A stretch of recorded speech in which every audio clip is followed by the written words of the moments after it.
Hi, I'm Elaine Wing. I'm the pastor here at Calvary United Methodist Church in Dumont, New Jersey in Bergen County. We're talking today about strengthening our relationships during the pandemic, and our topic really goes well beyond it. But let's look today at the changing roles during and after COVID-19. Have roles changed between you and your spouse or partner because of the pandemic? The answer may be very contextual. Not so much because we're retired, or yes, because one of us was furloughed while the other worked from home. And for those who are living alone, the answer might be the changing roles were within my work life and my world as a grandparent, an auntie, or an uncle, not as a spouse. So again, today is our second look at this, and I hope that it's helpful for you. We begin with a Bible story familiar to nearly everyone. It is the birth of Jesus to Mary and Joseph, as recorded in the Gospels of Luke chapter 2 and Matthew chapter 1. The newly married couple are making their way to Bethlehem. Mary goes into labor among the barnyard animals. Normally, a midwife, not Joseph, would have assisted her during childbirth and afterwards. Not so this time. Joseph helps with the delivery and the household chores after. Next, consider widows Naomi and her daughter-in-law, Ruth. They lived in a time and a culture where women were cared for by the men, and women were not very high on the totem pole. Naomi assumes the role of her husband by making important decisions prior to setting up Ruth with Boaz, who then took care of both of them. Read more about them in the book called Ruth.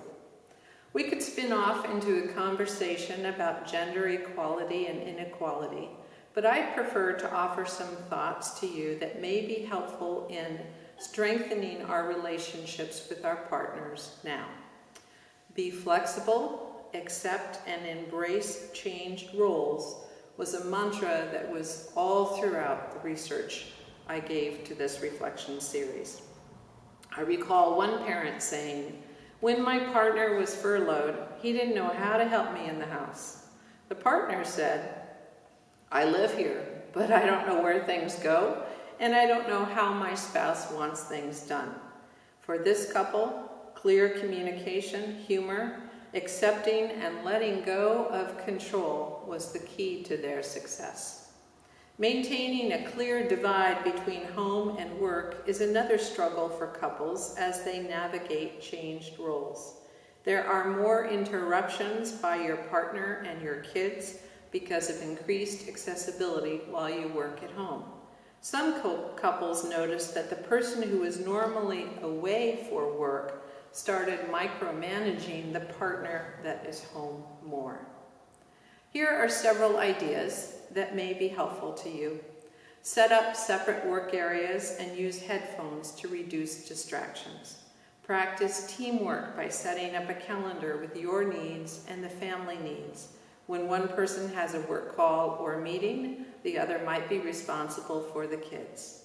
Divide and conquer, and don't try and make it even Steven, the family household tasks, and follow through. If you mess up, simply hit the restart button.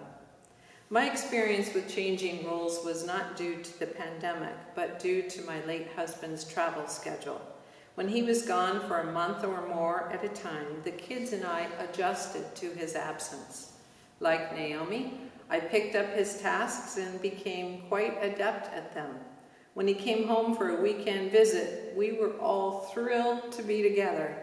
But boy, was there a distinctly different feel as we settled back into, or tried to settle back into, our relational roles. After his travel subsided, we needed to work on reuniting because both of us had changed. Psychologists call this relational turbulence. And I can tell you that I asked God to help me practice the fruits of the Spirit. Love, joy, peace, patience, gentleness, kindness, and self-control.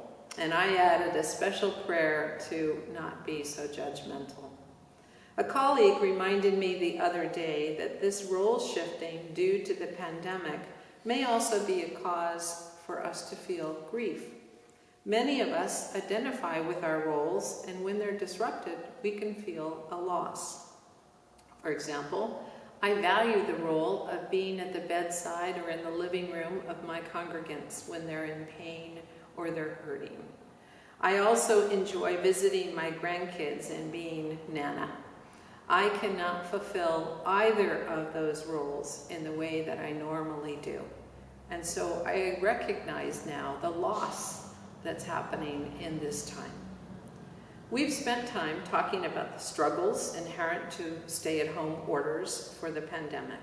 So now let's give some attention to the positives as couples work from home. One therapist wrote that a client gained insight about what her husband did in his work on a day-to-day basis. She said, "Seeing how much he has to talk all day explains why when he came home, he was often not in the mood to talk to her." Her job was very different from his, so when she was done with her work, she was always ready to talk.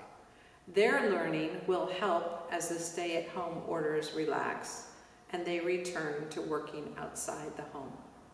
In summary, if each of us choose to believe that our partners and our children are good and struggling like the rest of us, we will be more likely to hear and see their mistakes as an error in actions and not a lack of love.